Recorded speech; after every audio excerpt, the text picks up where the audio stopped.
தமிழ் குரல் நேயர்களுக்கு வணக்கம். இது ஒரு சிறப்பு நேர்காணல். நம்மோடு இருந்திருப்பவர் திராவிட வெற்றி கழகத்தினுடைய முதன்மை செயலாளர் திரு வல்லம் பஷீர் அவர்கள். வணக்கம் தோழர். வணக்கம். தமிழ்நாட்டு அரசியல் சூழல் இப்ப ரொம்ப பரபரப்பா போயிட்டு இருக்கு. அதிமுகவில் இருக்கக்கூடிய எம்எல்ஏக்களை ஒட்டுமொத்தமாக தாவேகா தரப்பில் இழுப்பதற்கான வேலைகள் நடக்குதோ அப்படின்னு பரபரப்பா பேசுபொருளா இருக்கு. இந்த சூழலை நீங்க எப்படி பாக்குறீங்க தோழர்?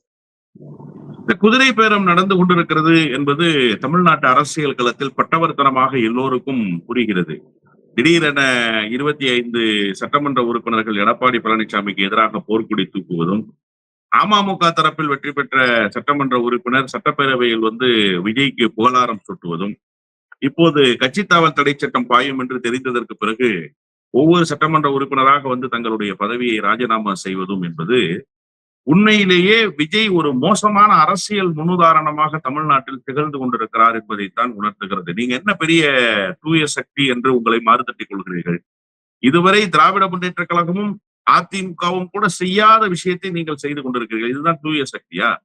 தேமுதிக ஒரு பிளவை சந்தித்த போது தேமுதிகவில் இருந்த அருண் பாண்டியன், மாஃபா பாண்டியராஜன், அதே போல மைக்கேல் ராயப்பன் போன்ற சட்டப்பேரவை உறுப்பினர்கள்லாம் ஜெயலலிதா அம்மையாரை சந்தித்து ஜெயலலிதா அம்மையாருக்கு ஆதரவு கரம் நீட்டினார்கள்.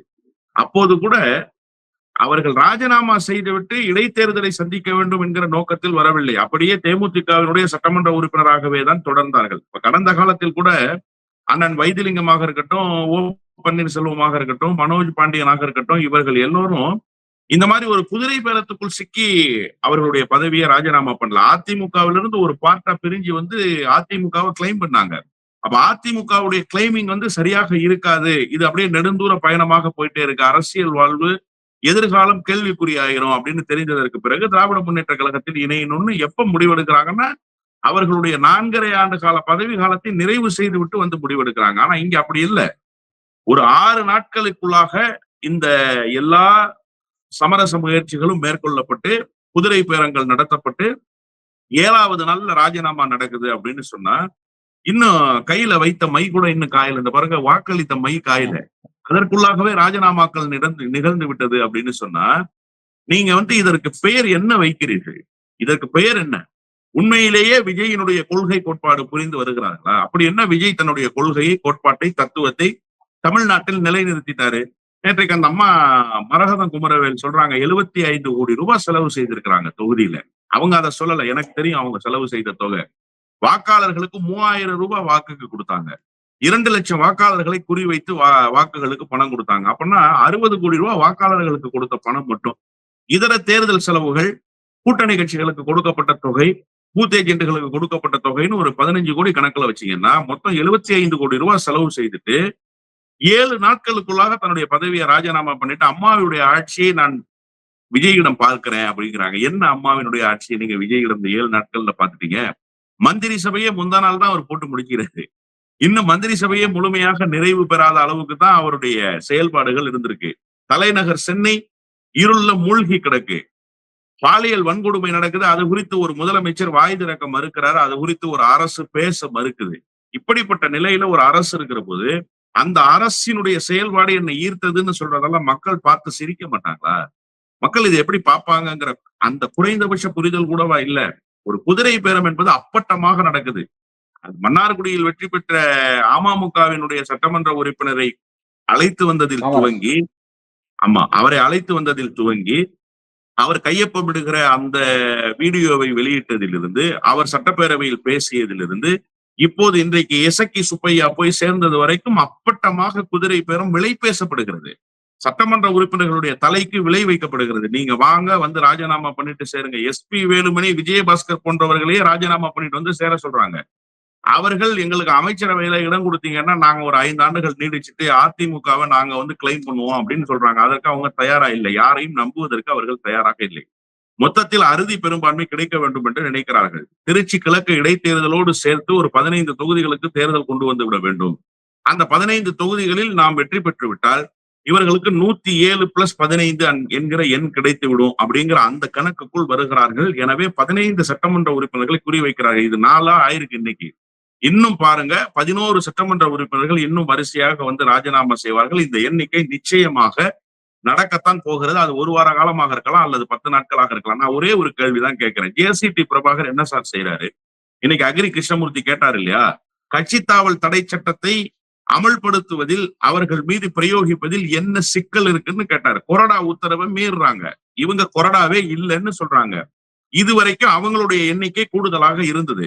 இப்ப அவர்களுடைய எண்ணிக்கை குறைவாக வந்துருச்சு. இன்னமும் ஜேசிடி பிரபாகர் எதற்காக தயங்குறாருன்னு கேக்குறேன். அவர் யாருடைய உத்தரவுக்காக காத்திருக்கிறார்? அப்ப அப்பட்டமாக விஜய் தரப்புக்கு ஃபேவராக ஒரு பேரவைத் தலைவர் இயங்குறாரு அப்படிங்கிறது வெளிப்படையாக தெரியுது. நேற்றைக்கு ராஜினாமா பண்ணாங்க சார். இன்னைக்கு காலையில கெசட்ல வந்துருச்சு சார். காலியாக இருப்பதாக தொகுதிகள் அறிவிக்கப்பட்டுருச்சு சார். இன்னைக்கு காலையில போய் ஒருத்தர் ராஜினாமா பண்றார் சார். அதை கேட்டா தலைமைச் செயலகத்துல என்னுடைய அறையில வந்துதானே அவங்க ராஜினாமா பண்ண. கேள்வி அதல்ல. உங்க அறையில ராஜினாமா பண்ணிட்டு பக்கத்து அறையில இருக்கிற அமைச்சர் அறைக்கு போய் அவங்க வந்து தாவேகாவுல இணையறாங்கன்னா அது என்ன தலைமைச் செயலகமா அல்லது தாவேகாவினுடைய தலைமை அலுவலகமா என்னவாக நீங்க மாற்றி இருக்கீங்க? ஒட்டுமொத்தத்தில் அப்பட்டமான குதிரை பேரம் நடக்கிறது என்பதை தமிழ்நாட்டு மக்கள் பார்த்து கொண்டிருக்கிறார்கள். இதையெல்லாம் கடந்து மீண்டும் அந்த 15 தொகுதியிலும் தங்களுக்கு வாக்களிப்பார்கள்னு விஜய் தரப்பு நம்புது. குறிப்பா ஒரிஜினல் ரொம்ப பெரிய கணக்கு போடுறாரு. அந்த 15 தொகுதிகளுக்கு இடைத்தேர்தல் வந்துடும், அந்த இடைத்தேர்தல்ல நாம விசில் சின்னத்துல கேண்டிடேட் போட்டு வெற்றி பெற முடியும்னு நினைக்கிறார். பொறுத்திருந்து பார்ப்போம் தமிழ்நாட்டு மக்களுடைய மனநிலை என்னவாக இருக்கிறதுன்னு. இல்ல, இதை வந்து காங்கிரஸ் தரப்புல இருந்து ஒரு எதிர்ப்பு வந்திருக்கே தொடர். அதாவது மாணிக் தாகூரா இருக்கட்டும், ஜோதிமணிகளா இருக்கட்டும், இதை எதிர்த்து இருக்கிறாங்க. இது இல்லாம கூட்டணிகள் வந்து மதச்சார்பற்ற கூட்டணியாக இதை வந்து நாங்க உருவாக்கி இருக்கிறோம் அப்படின்னு எல்லாம் சொல்றாங்க. இந்த குதிரை பேரத்தில் ஏன் அவர்கள் குறிப்பாக விசிகாவில் மற்றவங்களை இன்னும் வாய் திறக்காமல் இருக்கிறாங்க? அதாவது காங்கிரஸ் கட்சிக்கு இந்த குதிரை பேரத்தினுடைய வலிமை என்னங்கிறது தெரியும். இன்றைக்காவது வந்து குதிரை பேரம் என்று வாய் திறந்திருக்கிறார்கள் நான் மகிழ்ச்சி அடைகிறேன். இத்தனை நாட்களாக என்ன செய்து கொண்டிருந்தது காங்கிரஸ் கட்சி? காங்கிரசுக்கு கொடுக்கப்பட்ட வாக்குறுதி என்ன? முதல்ல அந்த வாக்குறுதியை அவங்க நிறைவேற்றினாங்களா? விசிகா போன்ற கட்சிகளுக்கு கொடுத்த வாக்குறுதியை நிறைவேற்றினாங்களா? அந்த 25 பேரை சேர்க்க கூடாதுன்னு சொன்னாங்களா இல்லையா? அண்ணன் திருமாவளவன் சொன்னார்ல, உத்தரவாதமே கொடுத்தாருல. அயோத்திதாச பண்டிதரினுடைய விழாவில் கலந்து கொண்டு மாலை அணிவித்து மரியாதை செலுத்திவிட்டு அண்ணன் திருமா பேசிய செய்திகள் இப்போதும் உயிரோட்டமாக இருக்கு.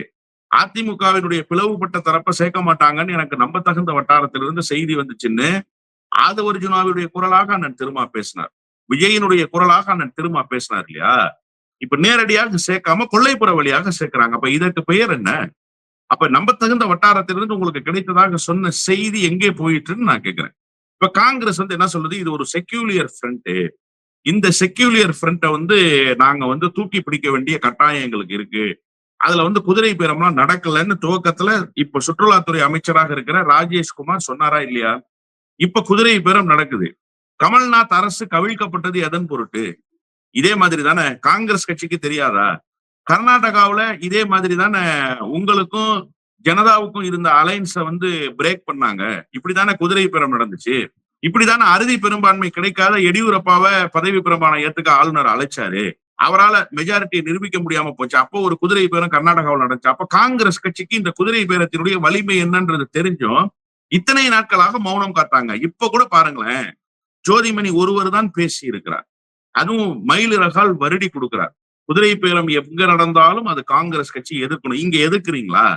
எதிர்க்கணும்னு சொல்றீங்க, எதிர்க்கப்படணும்னு பேசுறீங்க. சரி, எதிர்த்துட்டீங்களான்ற ஒரு கேள்வி இருக்குல்ல, ஏன் எதிர்க்கல? ஏன் இன்னும் வலிமையான கண்டனத்தை அகில இந்திய காங்கிரஸ் கமிட்டி ஏன் பதிவு பண்ணல? விஜயை நாங்கள் நம்பி அவரோடு கூட்டணி வைத்திருக்கிறோம், இது போன்ற நடவடிக்கைகள் ஈடுபடக்கூடாதுன்னு சொல்ல வேண்டியதானே? நீங்க மாணிக்கம் தாகூர் குறித்து சொன்னீங்க. மாணிக்கம் தாகூரை விட ஒரு இழிவான அரசியல்வாதியை நீங்க தமிழ்நாட்டுல பார்க்க முடியுமா?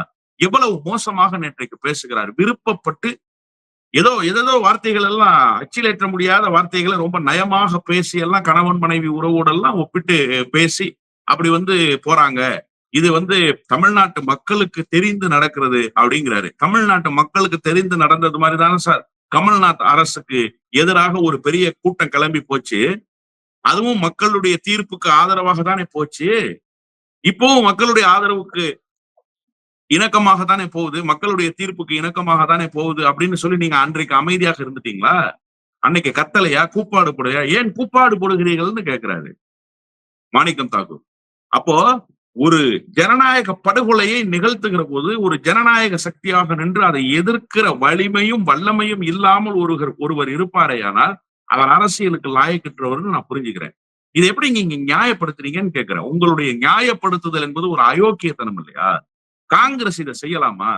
அதனாலதான் இளைஞரணி செயலாளராக இருக்கிற முன்னாள் துணை முதலமைச்சர் ரொம்ப அழகா இளைஞரணியுடைய கூட்டத்துல பேசும்போது சொன்னாரு, நான் கூட பாஜகவினுடைய வெற்றிக்கு அமித்ஷாவும் மோடி தான் காரணம்னு நினைச்சேன். இல்ல அவர்களுடைய வெற்றிக்கு காங்கிரஸ் கட்சி தான் காரணம். மாணிக்கம் தாகூர் மாதிரி ஆட்கள் இப்படி பேசுனாங்கன்னா ஜனநாயகத்தை நம்புகிற மக்கள் எப்படி காங்கிரசுக்கு ஆதரவாக நிற்பார்கள்?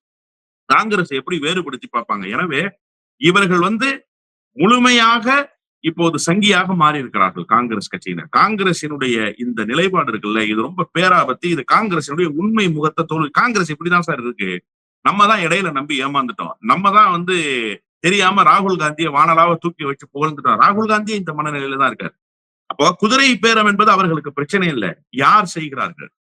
மாமியார் உடைத்தா மண்குடம், மருமக உடைச்சா பொன்குடம்னு சொல்லுவாங்க இல்லையா கிராமப்புறத்துல. அந்த மாதிரி இந்த குதிரை பேரத்தை பாஜக செய்தால்தான் அது தவறு.